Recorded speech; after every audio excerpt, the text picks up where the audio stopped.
হিন্দুরা, হিন্দু, খ্রিস্টান, বৌদ্ধ, তাদের ধর্মীয় কারণে তাদের উপাসনালয় যত খুশি মূর্তি বানাক, ইসলামের কোনো আপত্তি নাই। সুবহানাল্লাহ বলবেন না? কিন্তু আমার বাংলাদেশের 12 কোটি তাওহীদি জনতার রেভিনিউ নিয়ে, বাংলাদেশের জনগণের কষ্টার্জিত পয়সা নিয়ে ভাস্কর্যের নামে রাস্তার মোড়ে মোড়ে মূর্তি করার অধিকার কাউকে দেওয়া হয় নাই। এই মূর্তি রাসূল ভেঙেছেন, আর মুসলমান দেশে মূর্তি তৈরি হচ্ছে, আর লক্ষ লক্ষ মুসলমান চুপ করে বসে আছে। এই ঈমানের কোনো দাম নাই। আল্লাহ রাব্বুল আলামিন বলেছেন নবীর দায়িত্ব হলো ভালো কাজের আদেশ দেবে, অন্যায় কাজের নিষেধ করবে। এটা হলো নবীর দায়িত্ব। এই দায়িত্বটি আল্লাহ রাব্বুল আলামিন রাষ্ট্রকে দিয়েছেন, এটা নবীর দায়িত্ব। এই দায়িত্ব আল্লাহ রাব্বুল আলামিন ব্যক্তিকে দিয়ে দিয়েছেন। হযরতে লোকমান তার ছেলেকে ডেকে বলেছিলেন, গত বছর কোরআন শরীফের আয়াত তেলাওয়াত করে সূরা লোকমান তাফসীর করে শুনিয়েছিলাম, মনে আছে কিনা?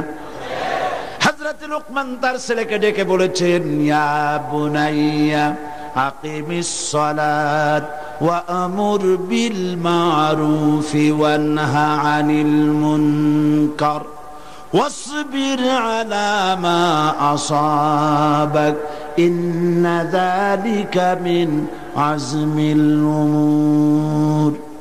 হে প্রিয় বৎস, নামাজ প্রতিষ্ঠা করো, ভালো কাজের আদেশ দাও, অন্যায় কাজের নিষেধ করো। এই ভালো কাজের আদেশ দিতে গেলেই বিপদ হবে। ভালো কাজের আদেশ দিতে গেলে কি হবে? অন্যায় কাজের প্রতিরোধ করতে গেলে কি হবে? বিপদ হবে। বিপদ যখন আসবে, ওয়াসবির আলা মা আসাবাক, যখনই বিপদ আসবে তখন ধৈর্য ধারণ করবা। সেই ধৈর্যের অর্থ এই নয় বাধা দিতে গেছেন, থাপ্পড় একটা লাগাই দিছে, আর আপনি কবেন যে ব্যথা হয়েছেন নাকি, আরেকখান থাপ্পড় দিয়ে 32 খান ফালাই দেন। এর নাম সবর না। সবর এর অর্থ হচ্ছে আপনাকে বুদ্ধিমত্তার সাথে, প্রজ্ঞার সাথে, ধৈর্যের সাথে পরিস্থিতির মোকাবেলা করতে হবে, সাহসিকতার সাথে। এর নাম সবর। তাহলে ভালো কাজের আদেশ, অন্যায় কাজের প্রতিরোধ, এই কাজটি হচ্ছে নবীদের। এই কাজটি কার? এই কাজটি ব্যক্তির, প্রতিটি ব্যক্তির। আজকের মাহফিলে যত পুরুষ আর নারী এসেছেন, সমস্ত মানুষের, মুসলমানদের দায়িত্ব। এই দায়িত্ব রাষ্ট্রের। এই দায়িত্বগুলি কে বন্টন করেছেন? ও, এতক্ষণ তাও বুঝেন নাই? আল্লাহ। অন্তত একজনে বুঝছে মনে হয়। এ দায়িত্ব কে বন্টন করেছেন? আল্লাহ। এ দায়িত্ব তিনি বন্টন করেছেন। এটা ব্যক্তির, এটা নবীর, এটা উম্মতের, এটা দলের। ওয়ালতাকুম মিনকুম উম্মাতুন ইয়াদউনা ইলাল খায়র ওয়া ইয়ামুরুনা বিল মারুফ ওয়া ইয়ানহাউনা আনিল মুনকার। এ দায়িত্ব দলের, এ দায়িত্ব রাষ্ট্রের। আল্লাযীনা ইম্মাক্কান্নাহুম ফিল আরদ আকামুস সালাত ওয়া আতাউজ যাকাত ওয়া আমারু বিল মারুফ ওয়া নাহাউ আনিল মুনকার। মুসলমানেরা যদি ক্ষমতায় যায়, দিনদার ইমানদার লোকেরা যদি ক্ষমতায় যায়, 4খানা কাম করবে। জোরে বলেন কয়খান? প্রথম নম্বরে নামাজ কায়েম করবে, 2 নম্বরে যাকাত আদায় করবে, 3 নম্বরে ভালো ভালো কাজের আদেশ করবে, আর 4র্থ নম্বরে কি করবে? সমস্ত খারাপ কাজগুলি 2 হাত দিয়ে তারা বাধা দেবে। বাধা দেবে কি দিয়ে? হ্যাঁ, এইবার দেখা যাচ্ছে কয়েকজনে বলছে, বেশি লোকে ভয় পাইছে। বাধা দেবে কি দিয়ে? হ্যাঁ, এই 2 হাত দিয়ে বাধা দিতে হবে। এই কথাটা কে বলেছেন? না না, আল্লাহ বলেন না। আন্দাজে মারলে হইব নাকি? বুঝে শুনে জবাব দিতে হবে। 2 হাত দিয়ে বাধা দিতে হবে। কথাটি কার? রাসূল করিম সাল্লাল্লাহু আলাইহি ওয়াসাল্লামের। মান রা মিনকুম মুনকারান ফালিয়ুগাইয়িরহু বিয়াদি। 2 হাত দিয়ে বাধা দাও। 2 হাত দিয়ে অন্যায়ের প্রতিরোধ করো। আমরা করি? করি না। এই সরকারের আমলে সিনেমার যত ন্যাংটা ছবি রাস্তায় রাস্তায় টানানো, আমি জিজ্ঞেস করতে চাই, এত নোংরা ছবি বাংলার ইতিহাসে কোনদিন টানানো হয়েছে কিনা? একজন সরকার, একটা সরকার প্রধান নারী, একজন নারী সরকার প্রধান, আর তার সময় নারীরা সবচাইতে বেশি লাঞ্ছিত আর ধর্ষিতা হলো। ভালো কাজের আদেশ দাও, অন্যায় কাজ থেকে ফিরাও। রমজান মোবারক আসতেছে, চট্টলার সিংহ পুরুষেরা হাত মজবুত করো, সিনেমার পোস্টার ছেড়ে আন্দোলন শুরু করে দাও। কোন সিনেমায় নগ্ন ছবি থাকতে পারবে না, কোন রাস্তায় নগ্ন ছবি থাকতে পারবে না।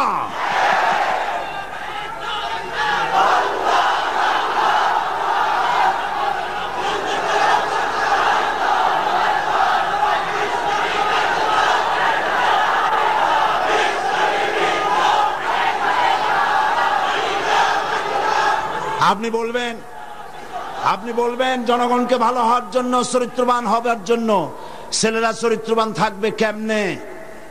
রাত 2টোর পরে ডিশ এন্টিনার মাধ্যমে নীল ছবি প্রদর্শিত হয়, ডিশ এন্টিনা দিয়ে। এই ডিশ এন্টিনার এই পারমিশন কে দিল? কি জবাব দিবা কিয়ামতের দিন? এত ধর্ষণ বাড়তেছে খামোখা, কুলঙ্গ ছবি রাস্তায় টানানো, আর রাতের বেলায় নীল ছবি প্রদর্শিত হচ্ছে ডিশ এন্টিনার মাধ্যমে। যুবক যুবতীরা দেখতেছে, চুরি হচ্ছে, ডাকাতি হচ্ছে, খুন হচ্ছে। বাংলাদেশ হাবিয়া দোজকে পরিণত হয়ে গেছে। আমি মুসলমানদের যেই দলের হন, যত মানুষ এখানে এসেছেন, সকলের বিবেকের কাছে দাবি করি, সকলের বিবেকের কাছে আপিল করি। টেলিভিশনে একটা অনুষ্ঠান দেখায় না, জাতির বিবেকের কাছে প্রশ্ন? জাতির বিবেকের কাছে প্রশ্ন করে লাভ নাই, সরকারের বিবেকের কাছে প্রশ্ন করতে চাই। এই ডিশ এন্টিনা বন্ধ করো, সিনেমার নোংরামি বন্ধ করো, নইলে তোমাকে ক্ষমতা থেকে দড়ি বেঁধে টেনে বঙ্গোপসাগরে নিক্ষেপ করা হবে।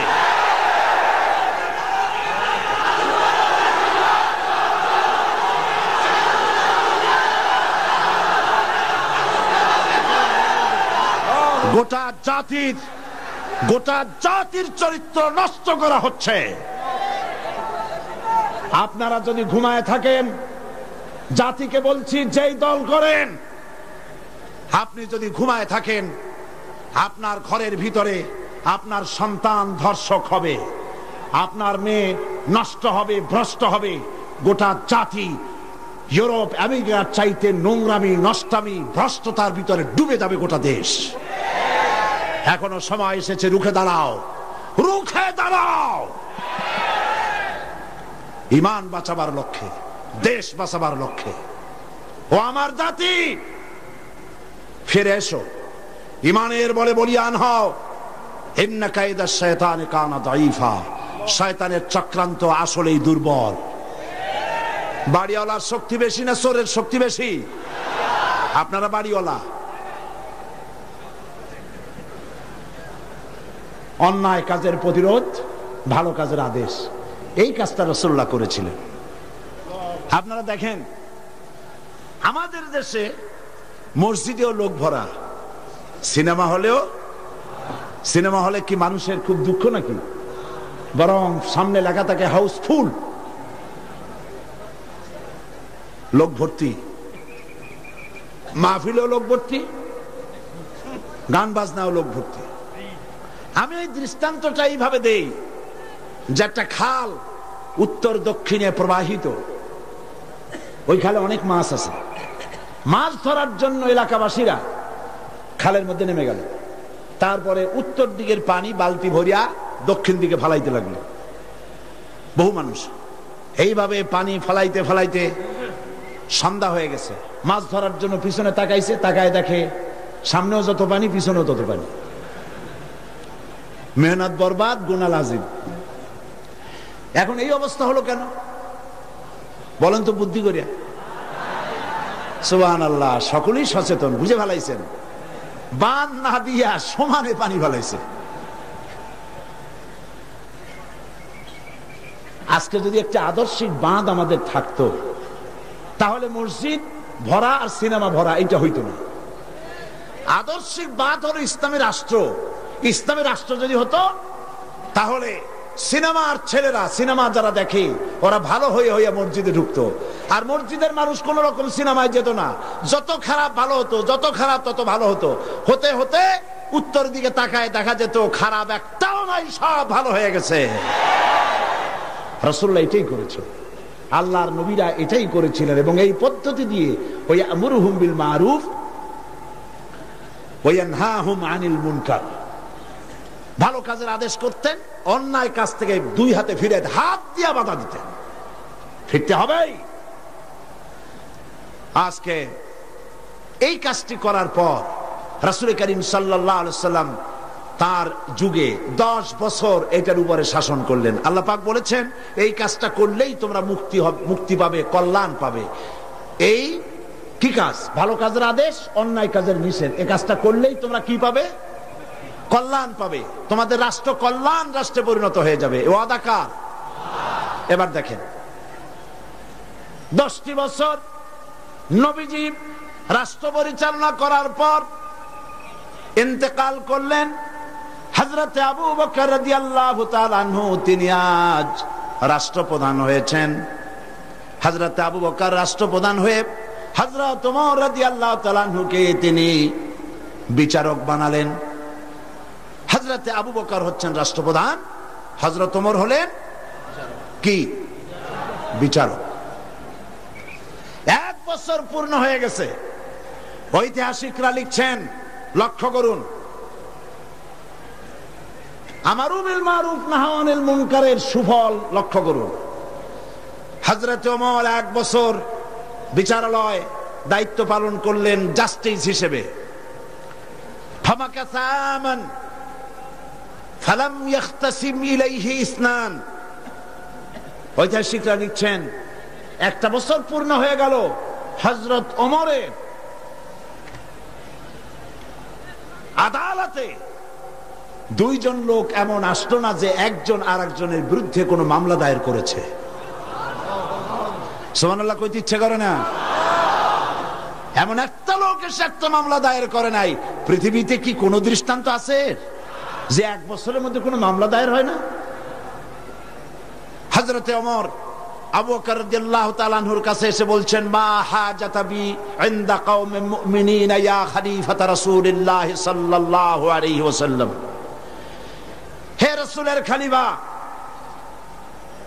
এই কওমের জন্য বিচারপতির দরকারটা কি? তিনি জিজ্ঞেস করছেন, লিমাযা, কেন তুমি আমাকে এই প্রশ্ন করছো? তিনি শোনালেন যে আমার কাছে 1 বছর হয়ে গেল, একজন লোক এসে মামলা দায়ের করে নাই।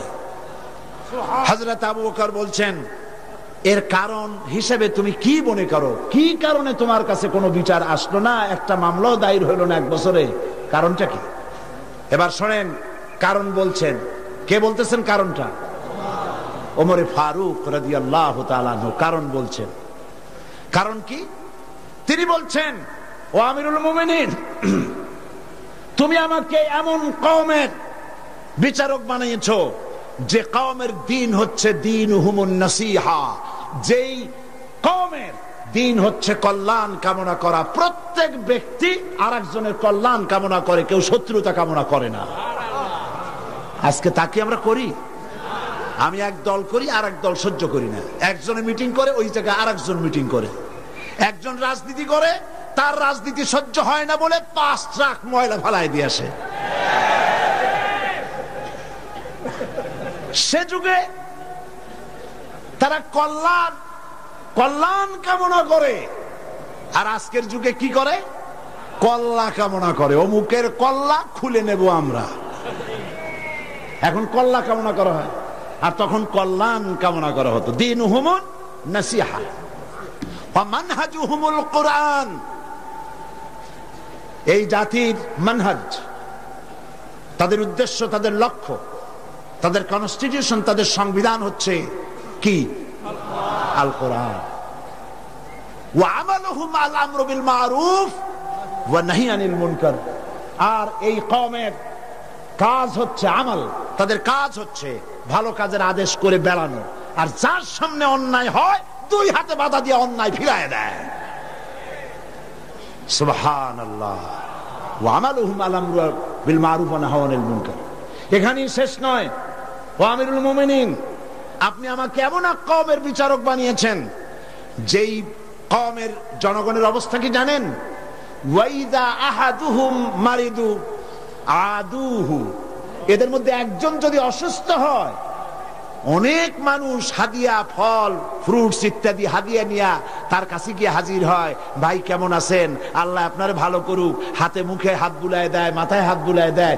এই শুশ্রূষায় 12 অসুখ ভালো হয়ে যায়। ওয়াইজাফতাকারা নাসারুহু, আর যখন তো তাদের মধ্য থেকে কেউ ফকির হয়, গরিব হয়, সাহায্য করার জন্য লোকেরা এগিয়ে আসে। 50 টাকার দরকার, 2000 টাকা চলে আসছে।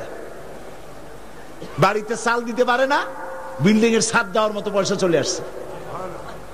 ওয়াইজাহতাজা সাদুহু, আর যখন কারো কিছু প্রয়োজন হয়, সেই প্রয়োজন মিটাবার জন্য চতুর্দিক থেকে লোকেরা এসে হাজির হয়ে যায়।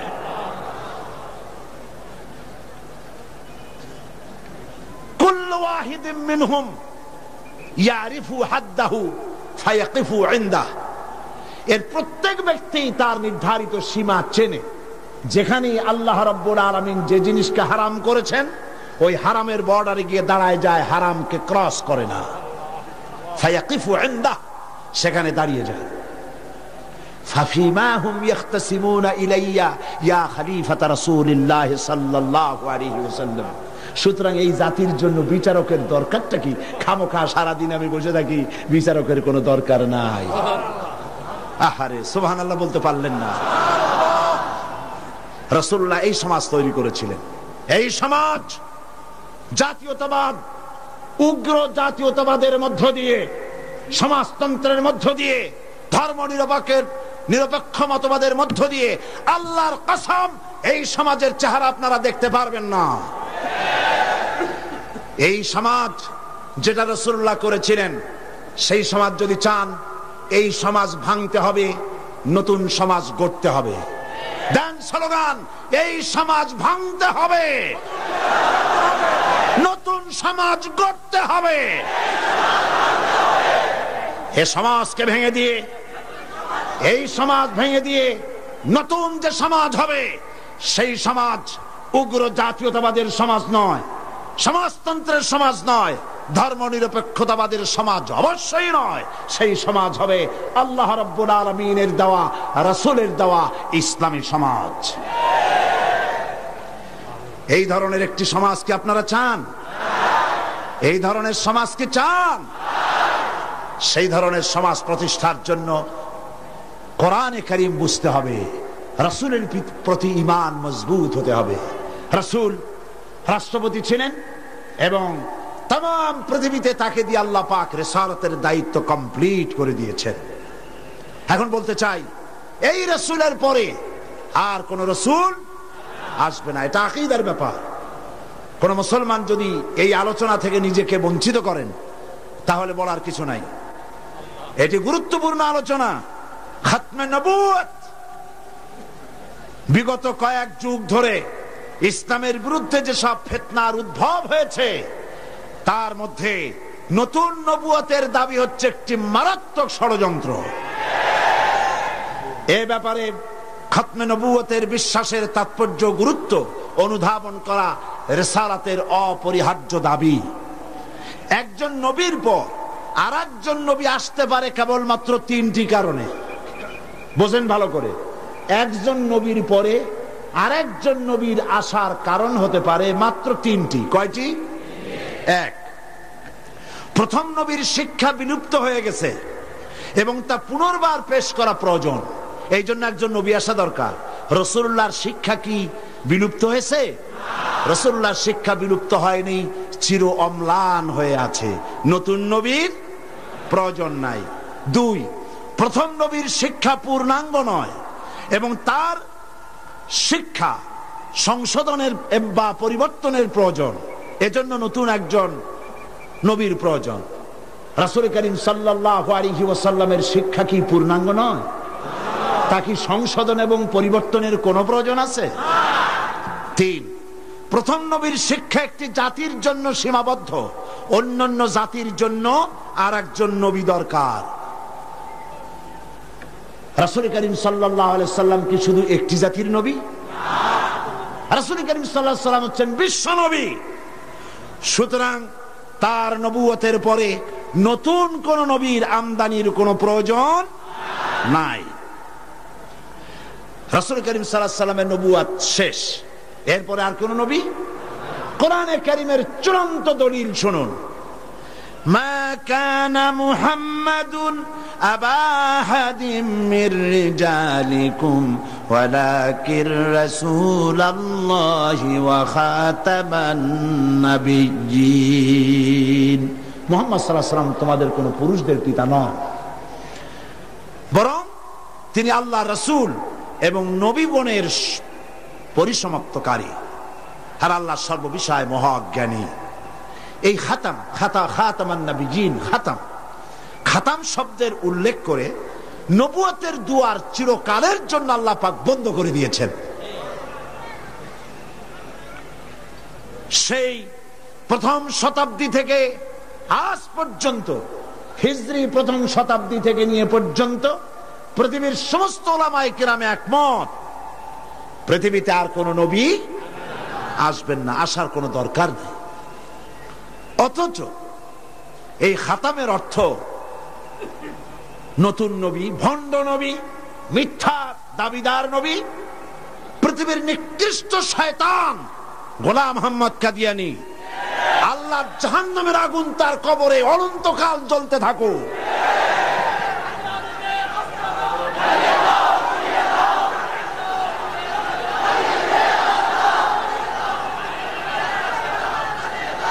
পবিত্র কোরআন মাজিদে খাতাম শব্দের অর্থকে সে বিকৃত করেছে। সে বলেছে খাতামুন নবিয়্যিন এর অর্থ হচ্ছে আফজালুন নবিয়্যিন, ওর বাপের মাথা। সে বলেছে আরো নবী আসতে পারে। আমি তার লেখা থেকে কোট করছি, গোলাম আহমদ কাদিয়ানী বলছে, ये बात बिल्कुल रोज रोशन की तरह साबित है कि आ हजरत सल्लल्लाहु अलैहि वसल्लम के बाद नबूवत का दरवाजा खुला है।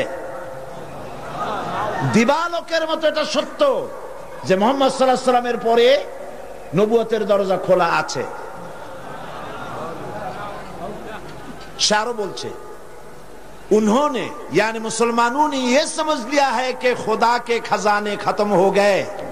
उनका ये समझना खुदा ताला की कदर की ही ना समझने की वजह से है, वरना एक नबी क्या, मैं तो कहता हूं कि हजारों नबी होंगे। শয়তান কোথাকার? সে বলছে যারা বলে, অর্থাৎ মুসলমানেরা বলে আর কোন নবী আসবে না, এই কথা বলে তারা আল্লাহর ক্ষমতাকে সীমাবদ্ধ করতে চায়। আমি তো বলি এক নবী কেন, হাজার হাজার নবী আসতে পারে। তার বই আনোয়ারে খেলাফত 62 পৃষ্ঠা, সেখানে সে লিখছে, अगर मेरी गर्दान के दोनों तरफ तलवार भी रख दी जाए बाद और मुझे कहा जाए कि तुम ये कहो कि हजरत सल्लल्लाहु अलैहि वसल्लम के बाद कोई नबी नहीं आएगा, तो मैं उसे जरूर कहूंगा कि तू झूठा है, कज़्ज़ाब है, आपके बाद नबी आ सकते हैं और जरूर आ सकते हैं। সে বলছে আমার গর্দানের দুই দিকে যদি তরবারি ধরা হয় আর যদি বলা হয় যে নবী আর আসবে না মুহাম্মদ সাল্লাল্লাহু আলাইহি ওয়াসাল্লামের পরে, আমার গর্দান উড়ে যেতে পারে, তারপরেও আমি বলবো মুহাম্মদ সাল্লাল্লাহু আলাইহি ওয়াসাল্লামের পরে আরো নবী আসতে পারে। এবার ধরুন গোলাম আহমদ কাদিয়ানী তার বইয়ের মধ্যে লিখছে, कुल मुसलमान जो हजरत मसीह मऊद की बायात में शामिल नहीं हुए, खा उन्होंने हजरत मसीह मऊद का नाम भी नहीं सुना, वो काफिर है और दायरा इस्लाम से खारिज है। গোলাম আহমদ কাদিয়ানী তার আয়নায়ে সাদাকাত বইয়ের মধ্যে লিখছেন যে গোলাম আহমদকে যারা নবী মানে না অথবা তার নাম যারা শোনে নাই তারাও কাফের। নাউযুবিল্লাহি মিন যালিক। এরপরে সে আরো লিখছে মুসলমানদের ছেলে মেয়েরাও কাফের। तार बोई अनवार खिलाफत 93 पृष्ठा लिखছে अगर किसी गैर अहमदी का छोटा बच्चा मर जाए तो उसका जनाजा क्यों नहीं पढ़ा जाए? वो तो मसीह मऊद का मुनकर नहीं। मैं ये सवाल करने वाले से पूछता हूं कि अगर ये बात दुरुस्त है तो फिर हिंदुओं और ईसाइयों के बच्चों का जनाजा क्यों नहीं पढ़ा जाता है? দেখছেন কত বড় উল্লুক। সে বলছে যে মুসলমানদের বাচ্চাদের জানাজা পড়া যাবে না কেন, প্রশ্ন করা হয়েছে তাকে। সে বলছে যে মুসলমানদের জানাজা কেন পড়বো, মুসলমানদের বাচ্চাদের জানাজা কেন পড়বো? হিন্দু এবং খ্রিস্টানদের বাচ্চাদের তো আমরা জানাজা পড়ি না, সুতরাং মুসলমানদের বাচ্চারাও যখন ঈসাই আমাদেরকে যখন মানে না, গোলাম মোহাম্মদকে নবী মানে না, সুতরাং সেও কাফের, তার জানাজা পড়া যাবে না। এইভাবে তার বইপত্রের মধ্যে অনেক কথা সে লিখেছে। এমনকি কথাও লিখেছে যে আমি স্বপ্নে দেখেছি আল্লাহ আমার সামনে এক যুবকের রূপ ধারণ করে এসেছেন, আর আমি এক যুবতী নারী হিসেবে তার সামনে দাঁড়ালাম। তিনি রাতে আমাকে ব্যবহার করলেন এবং তার দ্বারা আমি গর্ভবতী হয়ে আমি ঈসা মসিহে রূপান্তরিত হলাম। নাউজুবিল্লাহ। এই শয়তানের কবরে দোজখের আগুন জ্বলুক। ওকে যারা নবী বলে মানে তারা কাফের।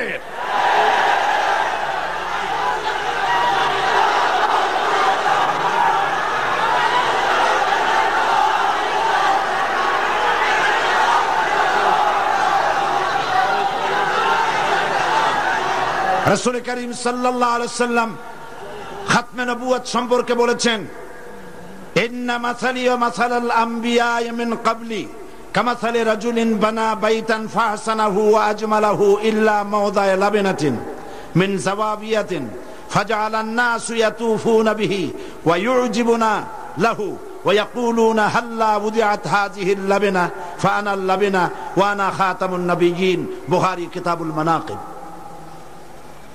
আল্লাহর নবী বলেন, একটি বিল্ডিং, সেই বিল্ডিং এর ভিতরে যদি একখানা ইটের অভাব থাকে তাহলে প্রত্যেকের চোখে ধরা পড়বে একখানা ইট নাই। যখন ইটখানা পূর্ণ করা হবে, বিল্ডিংটি পূর্ণ হয়ে গেল। নবীজি বলেন নবুয়তের ইমারতে একখানা ইটের অভাব ছিল, রব্বুল আলামিন আমাকে সেই ইট হিসাবে জায়গা পূর্ণ করে নবুয়তের ইমারতকে কমপ্লিট করে দিয়েছেন। রাসূলুল্লাহ সাল্লাল্লাহু আলাইহি ওয়াসাল্লাম আন্না রিসালাতা ওয়ান নবুওয়াতা কাদ ইনকাতাত ফালা রাসূলা বাদি ওয়ালা নবুওয়া। রাসূল করিম সাল্লাল্লাহু আলাইহি ওয়াসাল্লাম বলেছেন, রিসালাত এবং নবুয়তের দরজা কাট হয়ে গেছে, নতুন করে কোন নবী বা রাসূল পৃথিবীতে আর আসবে না। قال النبي صلى الله عليه وسلم لو كان بعدي نبي لكان عمر بن الخطاب رضي الله تعالى عنه। আমার পরে যদি কেউ নবী হতো অবশ্যই ওমরকে আল্লাহ পাক নবী বানায় দিতেন। قال رسول الله صلى الله عليه وسلم لا نبي بعدي ولا امه بعد امتي। আমার পরে আর কোন নবী নাই, আমার উম্মতের পরে আর কোন উম্মত নাই। রাসূল করিম সাল্লাল্লাহু আলাইহি ওয়াসাল্লাম বলেছেন, আন সাওবান রাদিয়াল্লাহু তাআলা আনহু আন্নাহু قال قال رسول الله صلى الله عليه وسلم وأنه سيكون في أمتي 30 كذبون كلهم يزعم أنه نبي وأنا خاتم النبيين لا نبي بعدي। رواه أبو داود كتاب الفتن। আবু দাউদ শরীফে এসেছে রাসূল করিম সাল্লাল্লাহু আলাইহি ওয়াসাল্লাম বলেছেন, আমার পরে 30 জন মিথ্যাবাদী নবুয়তের দাবি করবে। মিথ্যাবাদী, কাযযাব, দাজ্জাল। অথচ আমার পরে আমি শেষ নবী, আমার পরে আর কোন নবী আসবে না। রাসূলুল্লাহ সাল্লাল্লাহু আলাইহি ওয়াসাল্লামের জীবনের শেষ ভাগে মুসাইলামা কাযযাব মিথ্যা নবুয়তের দাবি করলো। রাসূলের পরে যদি আর কোন নবী আসার গুঞ্জাইশ থাকতো তাহলে আপনারা বলেন, হুজুরের ইন্তেকালের পর সর্বপ্রথম যে যুদ্ধ হলো সেটা তো এই যুদ্ধই ছিল। মুসাইলামা কাযযাবকে গ্রেফতার করার জন্য, তার বিরুদ্ধে যুদ্ধ করার জন্য সমস্ত সাহাবায়ে কেরাম এক হয়ে গিয়েছিলেন। রাসূলের পরে আর কেউ নবী হবে এটা যদি বৈধ হতো তাহলে সাহাবায়ে কেরাম এই যুদ্ধে যেতেন না, ঠিক কিনা? তার বিরুদ্ধে যুদ্ধ করেছেন। সেই বেটা নবুয়তের দাবি করছে, লোকেরা কয় আপনি তো খালি নবী নবী করেন, তা আপনার ওহী কই? কয় যে দেখো কেবল না নবী হইলাম, একটু অপেক্ষা তো করবা। হ্যাঁ জিবরাইল আসুক। কয়েকদিন পর কয় যে জিবরাইল আসছিল আজকে। তারপর কি সূরা পাইলেন? কয় যে সূরা একখান পাইছে। সূরা কয় শোনা না আমাদেরকে। তো উম্মত তো কিছু পাবেই, উম্মত পাবে না? এখনো কেউ দাবি করুক নবী, দেখবেন কিছু উম্মত পেয়ে যাবে। পাগল ছাগলের তো অভাব নাই, ঠিক কিনা? তা না হলে গোসল শরীফের পানি মানুষে খাইতে পারে? নাউজুবিল্লাহ কোন একজন পীর হয়, ওনার একটা গোসল শরীফ হবে, গোসলের পানি শরীরের যত জায়গা ধুইয়া পড়লো নাউজুবিল্লাহ, এইগুলা মানুষে খায়। সুতরাং পাগল ছাগলের অভাব নাই, পাগল ছাগল আছে। কিছু উম্মত পাইয়া গেছে। উম্মতেরা কয় সূরা কই? কয় পাইছি সূরা। সূরা একটা শোনাই দিল, ইন্না আ'তাইনাকাল আকা ফাসাল্লি লিরাব্বিকা ওয়াজআক ইন্না শানিয়াকা হুয়াল আবলাক। উম্মতেরা কয় যে তো মহামরণ, এ কি সূরায় পড়তে গেলে তো কাশি আসে। আর অর্থ কি? রাসূলুল্লাহর উপরে যে সূরা নাজিল হইছে সুবহানাল্লাহ, তা শুনলে চোখ দিয়া পানি পড়ে। আর এটা সূরা হইল, অর্থটা কি? আমি তোমাকে নিশ্চয়ই হুতুম পেশা দান করেছি, সুতরাং তোমার রবের উদ্দেশ্যে চিৎকার মারো, তোমার শত্রুরা শ্বেত এবং কালো বর্ণের হবে। এটা হইল কি? আগা নাই মাথা নাই, তো হইল কি? তারপরে যুদ্ধ হলো, শয়তান মরল। 30 জন মিথ্যাবাদী নবুয়তের দাবি করবে। তার মধ্যে সর্বশেষ এই নবুয়তের দাবি করতে এসলো গোলাম মোহাম্মদ কাদিয়ানী। অথচ রাসূলের পর যার কোন নবী আসবে না, কোরআন সাক্ষী, সমস্ত হাদিস গুলি সাক্ষী। কোরআন শরীফের যত তাফসীর আছে, কাশাফ, বাইজাবি, তাবারি, কুরতুবি, রুহুল বায়ান, রুহুল মানি, খাজিন, দুররে মনসুর ফি জিলালিল কোরআন, জালালাইন, যত তাফসীর, আরবি তাফসীর পৃথিবীতে আছে, সমস্ত তাফসীর খাতামুন নবীনের তাফসীর করেছে। এরপরে আর কোন নবী আসবে না। একটি কথা মাঝখানে শোনায়নি, এই পৃথিবীতে খ্রিস্টান এবং ইহুদিরা যখনই মুসলমানদেরকে আক্রমণ করতে চেয়েছে কোনো ব্যাপারে, তখন মুসলমানদেরকে ব্যবহার করেছে, ঠিক না? মুসলমানদেরকে ব্যবহার করেছে। রাসূলুল্লাহকে গালি দেওয়ার জন্য বাংলাদেশে কবি নামের কলঙ্ক দাউদ হায়দার নামক এক শয়তানকে তারা ব্যবহার করেছিল। আবার কোরআন শরীফকে সংশোধন করতে হবে বলে নারী নামের কলঙ্ক, ওই শয়তানের নাম নেব না, তারে ব্যবহার করছিল। হযরত আয়েশা রাদিয়াল্লাহু তাআলা আনহাকে গালি দেওয়ার জন্য সালমান রুশদির মতো একটা শয়তানকে তারা ব্যবহার করেছিল। অনুরূপভাবে খাতমে নবুয়তের উপরে হামলা করার জন্য খ্রিস্টান আর ইহুদিরা আগায় আসে নাই, গোলাম মোহাম্মদ নামক এক শয়তানকে ব্যবহার করেছে। সে বলল আমি নবী। তারপরে এইসব হাবিজাবি বইপত্র লিখলো, উর্দুতে, ইংরেজিতে, নানান ভাষায় লিখলো। সে ছিল ইংরেজের দালাল। এরপরে আরেকটি কথা হচ্ছে, ইমাম আজম রাহমাতুল্লাহ আলাইহি বলেছেন, আপনারা বিরক্ত হচ্ছেন না তো? ইমাম আজম রাহমাতুল্লাহ আলাইহি বলেছেন, মুহাম্মদ সাল্লাল্লাহু আলাইহি ওয়াসাল্লামের পরে যদি কেউ নবুয়তের দাবি করে, তার কাছে দলিল চাওয়া যাবে না, যে তুমি যে নবী তার দলিল কি দাও। এই দলিল চাওয়া গোমরাহি, কুফরি। কারণ তুমি প্রমাণ করেছো সে যদি দলিল দিতে পারে তাহলে তার নবুয়ত তুমি মানবা। নাউজুবিল্লাহ। মাওলানা আতাউল্লাহ শাহ বুখারী রাহমাতুল্লাহ আলাইহি সেই যুগের শ্রেষ্ঠ আলেম, তিনি তার কাছে গিয়ে বলছেন, এ গোলাম, নবুয়তের দাবি করো, শক্তি পাও কই? কয় শক্তি দিছে আমার কোরআন শরীফ। কোথায় আছে? কয় কোরআন শরীফে আছে না, সূরা আস-সফের মধ্যে আমাকে বলা হয়েছে ঈসা আলাইহিস সালাম আমার ব্যাপারে বলেছেন, ইয়াতি মিন বাদ ইসমুহু আহমদ, আমার পরে একজন আসবেন তার নাম হবে আহমদ, আমি সেই আহমদ। মাওলানা বুখারী বললেন, ঈসা আলাইহিস সালাম যার কথা বলে গেছেন তার নাম আহমদ, আর তোর নাম হচ্ছে গোলাম আহমদ। তার অর্থ হচ্ছে ঈসা আলাইহিস সালাম যে আহমদের কথা বলেছেন সেই আহমদের তুই গোলাম। গোলাম আহমদ বলছে, এটা তো খুব মুশকিল হয়ে গেল। তাহলে আমি আমার নামের প্রথম শব্দ বাদ দিয়ে দিলাম, গোলাম বাদ দিলাম, আজ থেকে আহমদ হয়ে গেলাম, এখন কি করবেন? মৌলানা বলছেন বহুত ঠিক, তোমার ফতোয়া দিয়ে আমি বলতে চাই নামের প্রথম অংশ বাদ দেওয়া যদি জায়েজ হয়, তুমি যেমন বাদ দিছো আমারটাও বাদ দিলাম। আমার নাম আতা আল্লাহ, আমার নামের আতা বাদ দিলাম। আমার নামের আতা বাদ দিলে আমি আল্লাহ হই, আর আমি আল্লাহ হয়ে কই তোর মতো গাধারে আমি নবুয়ত দেই নাই। এরপর এই শয়তানের মউত হলো, উম্মতেরা তালাশ করে পায় না, 3 দিন খোঁজ নাই, নবী গেল কই? খুঁজতে খুঁজতে টয়লেটের মধ্যে দিয়া গন্ধের জ্বালায় অস্থির, যাইয়া দেখে টয়লেটে যা থাকে খাইয়া পেট ফুলাইয়া শয়তান মরে রইছে। নাউজুবিল্লাহ। এই গোলাম মোহাম্মদ কাদিয়ানী কাফের। আমি বুঝতে পারি না মানুষের কেন হুঁশ হয় না। দুনিয়ার কোন আলেম, কাদিয়ানী সম্প্রদায়ের মধ্যে কোন আলেম নাই, কোন আলেম নাই, একজন আলেমও নাই। এদেরকে খ্রিস্টানেরা পোষে, আর পোষে আমার দেশের সরকার। তা না হলে পরে আমি সরকারকে বলতে চাই, তোমরা যদি মুহাম্মদ সাল্লাল্লাহু আলাইহি ওয়াসাল্লামকে শেষ নবী মানো, তাহলে গোলাম মোহাম্মদকে নন মুসলিম মাইনরিটি কাফের বলতে বাধা কোথায়? তার অর্থই হচ্ছে তোমরা সহনশীল, গোলাম মোহাম্মদ কাদিয়ানী আর কাদিয়ানীদের কাছ থেকে অর্থ পেয়ে, বৃত্ত পেয়ে তাদের প্রতি সহনশীল হয়েছ।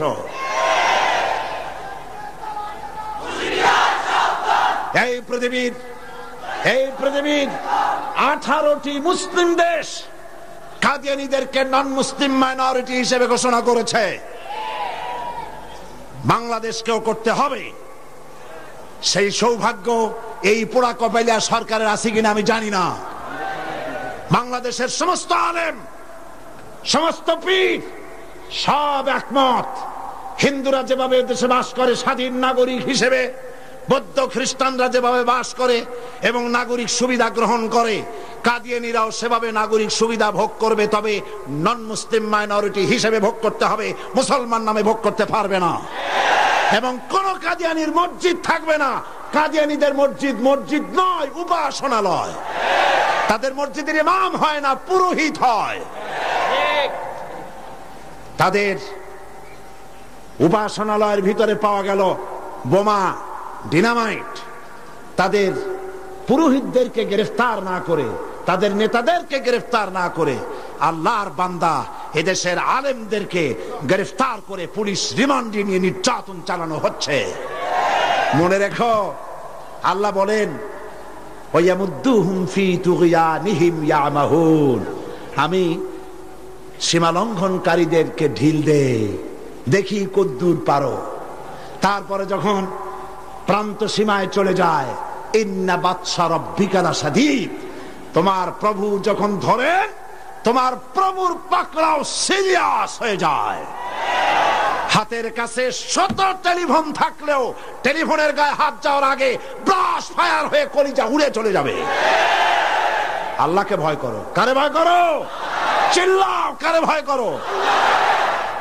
আল্লাহ পাককে ভয় করো। কাদিয়ানীরা কাফের, তাদের কুফরি থেকে, তাদের অনিষ্টতা থেকে দেশকে বাঁচাও। আমি আজ আপনাদের সামনে কথা স্পষ্টভাবে বলতে চাই, মুহাম্মদ সাল্লাল্লাহু আলাইহি ওয়াসাল্লামের খাতমে নবুয়তের উপরে ঈমান আনা আমাদের জন্য ফরজ। হুজুরের পরে আর কোন নবী আসবে না। আমার কথার ভুল অর্থ করার কোনো সুযোগ নাই, স্পষ্ট কথা বলছি। আমি আপনাদেরকে আরজ করব, আগামীকাল এই আয়াতের বাকি অংশ আপনাদের সামনে পেশ করব ইনশাআল্লাহ। মুনাজাতের জন্য সব মুসলমান যার যার জায়গায় 1 সেকেন্ডের ভিতরে বসে পড়ো। এত বড় মাহফিলের মুনাজাত কেউ নষ্ট করবেন না। সবাইকে বসতে বলেছি, দাঁড়ানো লোকেরা সবাই বসুন, আর জোরে সোরে জিকির করেন সুবহানাল্লাহ, আলহামদুলিল্লাহ।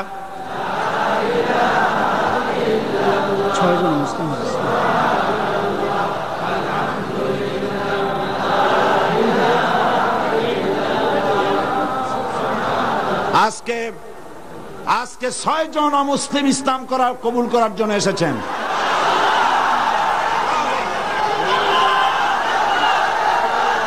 আমি আর একটা কথা শোনাই, আর একটি কথা শুনুন, থামেন, আর একটি কথা শোনেন। মুনাজাতের কথা শুনে প্রত্যেক দিন যারা হাঁটেন, আমি তাদেরকে অনুরোধ করবো, আল্লাহর রাস্তায় আগামীকাল মাহফিলের ভেতরে ঢুকবেন না। মেহেরবানি করে মাহফিলের চতুর্দিকে থাকবেন, যাতে মুনাজাতের নাম শুনলেই আপনারা দৌড় মারতে পারেন। আল্লাহর রাস্তায় ভিতরে ঢুকবেন না। হাজার হাজার মানুষ পাড়ায় আপনারা যান, আপনাদের লজ্জা হওয়া উচিত। সবাই জিকির করেন সুবহানাল্লাহ।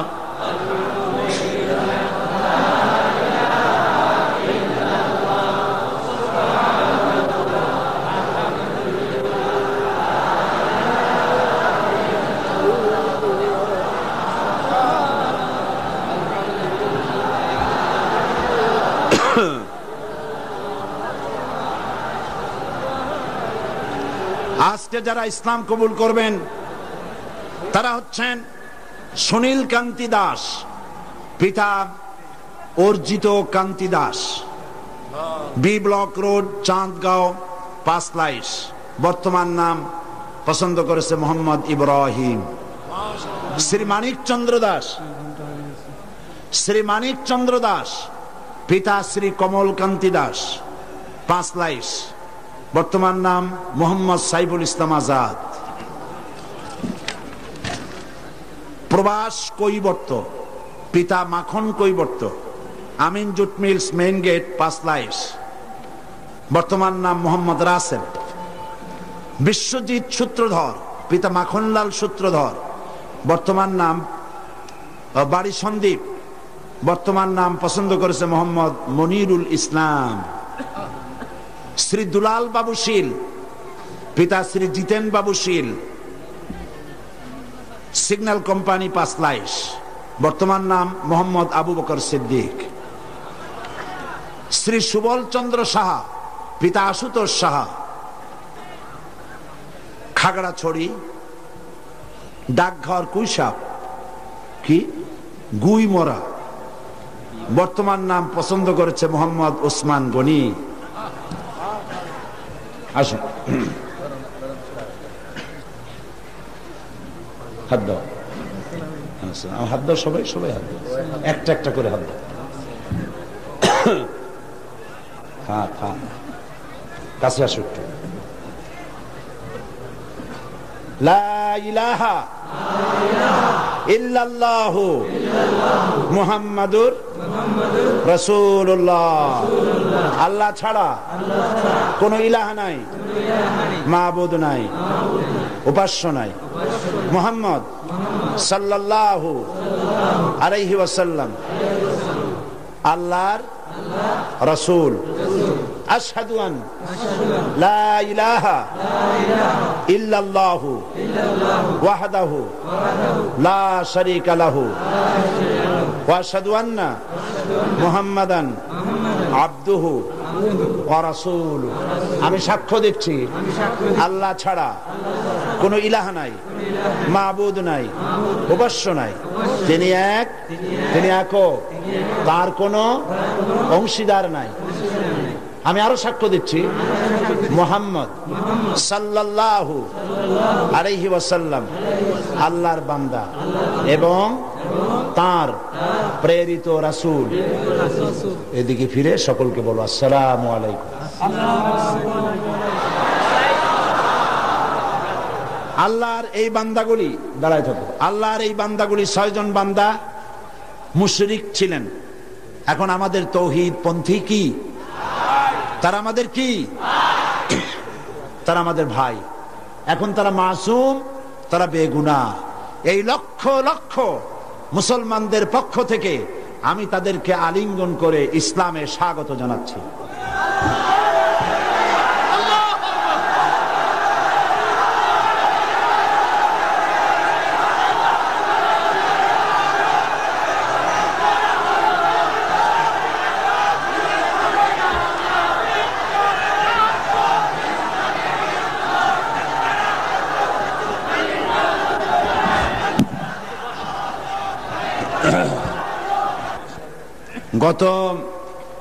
গতদিন মহিলা মাহফিল কবে হয়েছিল? গতকাল মহিলা মাহফিলে এক বোন প্রশ্ন করেছিলেন যে বিন বাজ, আব্দুল্লাহ বিন বাজ, যিনি ইন্তেকাল করেছেন, সৌদি আরবের গ্রান্ড মুফতি এবং বর্তমান বিশ্বের শ্রেষ্ঠ আলেম, নওয়ারাল্লাহু মারকাদাহু ওয়া জাআলাল জান্নাতা মাসওয়াহু, আল্লাহ তাকে জান্নাতুল ফিরদাউসের মেহমান বানিয়ে নেন। অনেক বড় আলেম, উঁচু পায়ার আলেম। তো সে বোন প্রশ্ন করেছেন যে তার এক কিতাব পড়েছেন তিনি, সেখানে লেখা আছে যে নামাজের নিয়ত করতে হবে না, নিয়ত যেভাবে পড়া হয় এইভাবে মুখে নিয়ত পড়া লাগবে না। এটা ঠিক কিনা আমার কাছে প্রশ্ন করেছে। তা আমি প্রশ্নের জবাবে বলেছি যে বিন বাজ সারা পৃথিবীতে স্বীকৃত শ্রেষ্ঠ আলেম, সমস্ত ওলামা মহলের কাছে তাকে ওস্তাজুল ওলামা বলা হয়, ওস্তাজুল আসাতিজা বলা হয়। সুতরাং তিনি ভুল লেখেননি। আরবিতে যেভাবে আমাদের দেশে নিয়ত পড়া হয়, নাওয়াইতু আন উসাল্লি লিল্লাহি তাআলা রাকাতায় সালাতিল, এই যে নিয়তটা আরবিতে আমরা পড়ি, এইভাবে হুজুর সাল্লাল্লাহু আলাইহি ওয়াসাল্লাম পড়েন নাই, সাহাবায়ে কেরাম এরকম পড়েন নাই। সুতরাং মনে মনে নিয়ত করা, নামাজের জন্য নিয়ত করা, সেটা যে ভাষাই হোক এটা চলতে পারে, মুখে ওইভাবে উচ্চারণ করা প্রয়োজন নেই। এই কথাটা বলায় একজন আমাকে লিখেছেন যে এটা নাকি আজকে টক অফ দ্য টাউন, সারা একেবারে শহরে এটাই হয়েছে যে নামাজের নাকি নিয়ত করা লাগবে না, কোনো জিনিসের নাকি নিয়তই দরকার নেই। মানুষ শোনে একটা, বোঝে আর একটা, বলে আর একটা। নিয়ত তো করতে হবে, কিন্তু মুখে ওইভাবে নিয়ত, মুখে উচ্চারণ করা এভাবে হাদিস শরীফে কোথাও নাই, রাসূল সাল্লাল্লাহু আলাইহি ওয়াসাল্লাম করেন নাই, সাহাবায়ে কেরাম করেন নাই। সুতরাং এগুলো নিয়ে উল্টাপাল্টা মন্তব্য পেশ করার কোনো জরুরত নেই। হ্যাঁ, নিয়ত তো করবে, নিয়ত তো করতে হবে, সে কথা বললাম না। নিয়ত পড়তে হবে, কিন্তু মুখে ওইভাবে উচ্চারণ করার জরুরত নেই। একজন বলেছে আপনি টাকা দিয়ে প্রতি বছর মুসলমান বানান, দেখছেন অবস্থা? এইসব প্রশ্ন আমার কাছে দেন কি কেমন? এদের জিজ্ঞেস করেন এই 6 জনের কাছে যে আমি কয় টাকা দিছি, আমি জিন্দিগিতে এদের দেখছি কিনা, এরা আমারে দেখছে কিনা। আল্লাহ হেদায়েত করুন। জি, তো আমি নিয়তের ব্যাপারটা পরিষ্কার করে দিতে চাই। প্রত্যেক কাজের নিয়ত করতে হবে। ইন্নামাল আমালু বিন্নিয়াত, নিয়তটাই হচ্ছে প্রধান। তবে মুখে উচ্চারণ করার যে রীতি চালু হয়েছে, এভাবে হাদিস শরীফে নাই। নিয়তটা করতে হবে, তবে এভাবে নয় যেভাবে আমরা করা বাধ্যতামূলক মনে করি। কথাটা পরিষ্কার হয়েছে কিনা? আলহামদুলিল্লাহ। এখন আরেকটি কথা আপনাদের সামনে বলতে চাই যে তাফসীরুল কোরআন মাহফিল, এই বিশাল জনসমুদ্র প্রতি বছর এখানে হয়। এই বছর রাজনৈতিক কারণে নানান অসুবিধা হয়েছে, যার কারণে মাওলানা শামসুদ্দিন সাহেব এবং তার সাথীরা আপনাদের খেদমতে, আপনাদের দুয়ারে দুয়ারে যেতে পারেন নাই, যেমন অন্য বছর যেয়ে থাকেন। হরতাল হয়েছে, বিক্ষোভ হয়েছে, মিছিল হয়েছে, নানান রকমের ক্রাইসিস হয়েছে, যার জন্য যেতে পারেনি। ফলে 21 লক্ষ টাকা যেখানে বাজেট, এই বাজেট তারা পুরো করতে পারেননি। অথচ এখানে যত লোক বসে আছেন সকলে প্রাণ খুলে, প্রাণ উজাড় করে সাহায্য করলে উনি নিশ্চয়ই ঋণগ্রস্ত থাকবেন না। আপনারা করবেন না তা? তাফসীরুল কোরআন মাহফিলকে ঋণ মুক্ত করতে প্রস্তুত আছেন কিনা? আল্লাহ পাক, আমি জানি আপনারা এটা করবেন, আর আল্লাহ পাক সমাজ কল্যাণকে মাকরুজ রাখবেন না, ইনশাআল্লাহ। আমরা বলি ইনশাআল্লাহ। আরেকটি কথা, সেটি হচ্ছে বাংলাদেশে এত বড় বই মেলা, ইসলামের পক্ষে এত বড় বই মেলা বাংলাদেশের কোথাও হয় না। আলহামদুলিল্লাহ বলবেন না? আলহামদুলিল্লাহ বলবেন না? এবং এই বই মেলা নিছক সলিড ইসলামের পক্ষে। এখানে কোন নাস্তিক, মুরতাদ, ইসলাম বিরোধী কোন লেখকের কোন লেখা একটা পাতাও এখানে আসে না। এটা সলিড ইসলামের বই মেলা। আলহামদুলিল্লাহ গণ। আর বই কেনা একটা অভ্যাসে পরিণত করুন। বিবাহ শাদীতে থালাবাটি, ঘটি গ্লাস উপহার না দিয়া বই উপহার দিন। একটা বই একজনকে দেওয়ার অর্থ হলো ইসলামের একটা কর্মী তার সাথে দিয়ে দেওয়া, তার জীবনের পরিবর্তন এসে যাবে। বিবাহে তাফসীর হাদিয়া দেওয়ার অভ্যাস করুন।